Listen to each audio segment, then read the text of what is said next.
আসসালামু আলাইকুম, সবাইকে অনেক অনেক শুভেচ্ছা জানাচ্ছি ভিডিওতেই।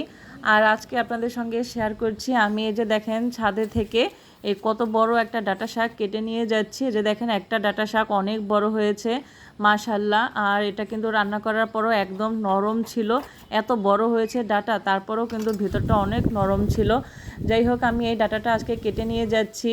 এটা রুই মাছ দিয়ে রান্না করা হবে, আলু আর ডাঁটা শাক দিয়ে রুই মাছ রান্না করব। সেজন্য একদম দেখেন মানে জৈব প্রকৃতিতে লাগানো শাক সবজি এগুলো খেতে কিন্তু অনেক ভালো লাগে। বিশেষ করেন বাজার থেকে কিনে আনা শাকসবজির চেয়ে কিন্তু নিজেরাই লাগানো শাকসবজি খেতে অনেক মজা, ভীষণ মজা। আর যেহেতু এটা তো নিজেদের লাগানো, সেজন্য কিন্তু আরও স্পেশাল।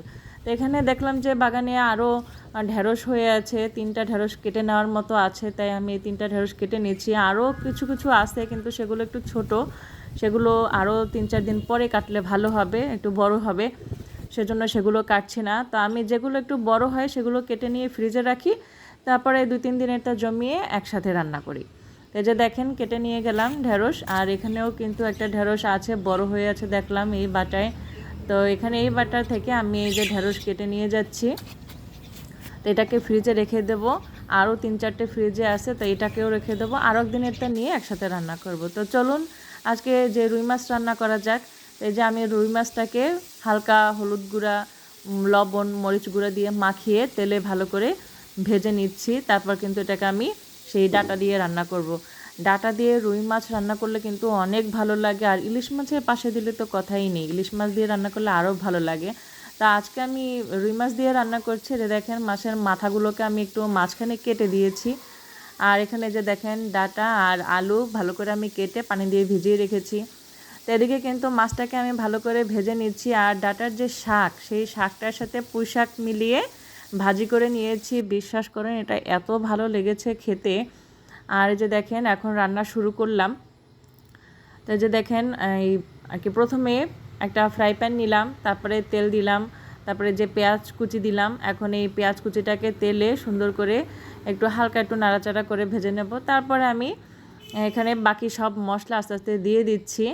এই যে দেখেন এখানে প্রথমে আমি পেঁয়াজ বাটা দিচ্ছি আরও কিছুটা, তারপর এখানে রসুন বাটা দেব, একটু আদা বাটা দেব, তারপর জিরা ধনিয়ার গুঁড়া, লবণ, হলুদ গুঁড়া, মরিচ গুঁড়া সবই দেব। তো প্রথমে আমার লবণটা দিতে খেয়াল ছিল না, তো আমি পরে দিয়ে দিচ্ছি। এই যে দেখেন এখন এখানে এই যে কাঁচামরিচ চেরা দিয়ে দিচ্ছি। আর এটা কিন্তু আমার গাছের কাঁচামরিচ, আমার বারান্দায় কিছু কাঁচামরিচ গাছ লাগালাম, আর সেখানে কিন্তু কিছু মরিচ হয়েছে। তো কয়েকদিন পর পরই মরিচ পাড়তে পারছি, দেখা যায় 3টা-4টা করে। কিন্তু বারান্দার বাগানেও কিন্তু বেশ মরিচ হয়েছে, একটা গাছে অনেক মরিচ ধরেছে, কয়টাই আস্তে আস্তে ধরছে। তো সেখান থেকে কিন্তু টুকটাক মরিচ পাওয়া যায়। তো এটা হচ্ছে সেই বারান্দার গাছের মরিচ। আর এখন এখানে দিয়ে দিচ্ছি যে আস্তে আস্তে সব মশলাপাতি দিয়ে দিচ্ছি, তারপর মশলাটাকে ভালো করে কষাবো। আমি প্রথমে আর কি আমার বাসায় আবার ছোট ছেলে আছে, যমজ, ওরা দুষ্টামি করছে, তো ওরা একটু আমাকে ডাকাডাকি করছিল রান্নার মাঝেই। তা আমি ওদের কাছে যাওয়ার কারণে লবণটা দিতে ভুলে গিয়েছিলাম, তো ওটা আমি পরে অ্যাড করে দিয়েছি। তো এখন এখানে আমি এই যে পানি দিয়ে দিলাম। এখন মশলাটাকে খুব সুন্দরভাবে কষিয়ে নিচ্ছি। আর এখন মশলা কষানো শেষ হয়ে যাওয়ার পরে এখানে আমি দেখেন মশলাটাকে কত সুন্দর করে কষিয়ে নিয়েছি, একদম ভাজা ভাজা করে ফেলেছি। আর এখন এখানে আমি দিয়ে দেবো সেই ডাঁটা আর আলু। আলুটাকে আমি একটু ফালি করে কেটেছি, ডাঁটার শাকের সাথে কিন্তু আলু একটু ফালি করে কাটলে সেটা ভালো লাগে, আরও মাছের পাশে দিলে কিন্তু এভাবে আলুটা কেটে নিলে ভালো লাগে। তো এখন আমি সামান্য একটু পানি দিয়ে এটাকে ভালো করে কষিয়ে নিচ্ছি। তো এখন এটাকে আমি খুব সুন্দরভাবে কষিয়ে নেব। যে দেখেন,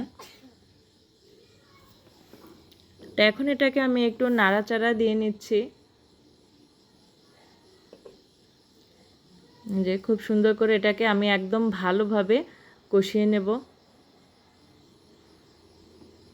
আর এই যে দেখেন এখানে ভাজা মাছ, সেটা এখন এই রান্নার ভিতরে দিয়ে দেব।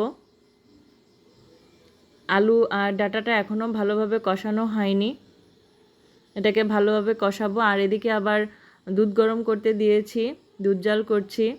তো এখন আমি এখানে লবণ দিয়ে দিচ্ছি, যেহেতু প্রথমে লবণটা দিতে ভুলে গিয়েছিলাম, এখন লবণটা দিয়ে দিলাম। আর এই আলু আর ডাঁটাটাকে ভালো করে কষিয়ে নেওয়ার পরে আমি মাছগুলো দিয়ে দেব। তো এরপর যাই আমি এই যে দেখেন ভালো করে কষানো কিন্তু হয়ে গেল, একদম দেখেন তেল কিন্তু বের হয়েছে। তো এভাবে ভালো করে যখন কষানো হয়ে যাবে তখন এখানে মাছ দিয়ে দেব আর পরিমাণ মতো পানি দিয়ে দেব। আর আজকের রান্নাটা আমি একটু হালকা ঝোল ঝোল করব, কারণ ডাঁটা শাকের ঝোল কিন্তু অনেক ভালো লাগে। রুই মাছ দিয়ে ডাঁটা শাক রান্না করলে একটু ঝোল করে রান্না করবেন, ঝোলটা খেতে বেশি মজা। তো এখন এখানে আমি এই যে দেখেন আগে থেকে ভেজে রাখা মাছগুলো দিয়ে দিচ্ছি। দেখেন এটা কিন্তু এখন একটু পানি দিয়ে দিচ্ছি, এটাকে একটু হালকা ঝোল ঝোল করে রান্না করব। এটা কিন্তু খেতে অনেক মজা। আর আমার সবথেকে ভালো লেগেছে, এত বড় হয়েছে ডাঁটাটা, তারপরেও কিন্তু অনেক নরম ছিল, একদম মিলে গেছে। তো এখন এটাকে আমি ঢাকনা দিয়ে ঢেকে ঢেকে রান্না করে নেব। এই যে দেখেন আমার কিন্তু রান্না একদম শেষ পর্যায়ে। তো আমার ভিডিওটা যদি আপনাদের ভালো লাগে তাহলে লাইক দিয়ে কমেন্ট করে আমার চ্যানেলটিকে সাবস্ক্রাইব করে পাশে থাকবেন। যারা ফেসবুক থেকে দেখছেন ফলো দিয়ে রাখবেন। এই যে দেখেন আমার রান্না কিন্তু শেষ। তো আমার রান্নার ফাইনাল লুকটা আপনাদের কেমন লেগেছে অবশ্যই কমেন্ট করে জানাতে ভুলবেন না।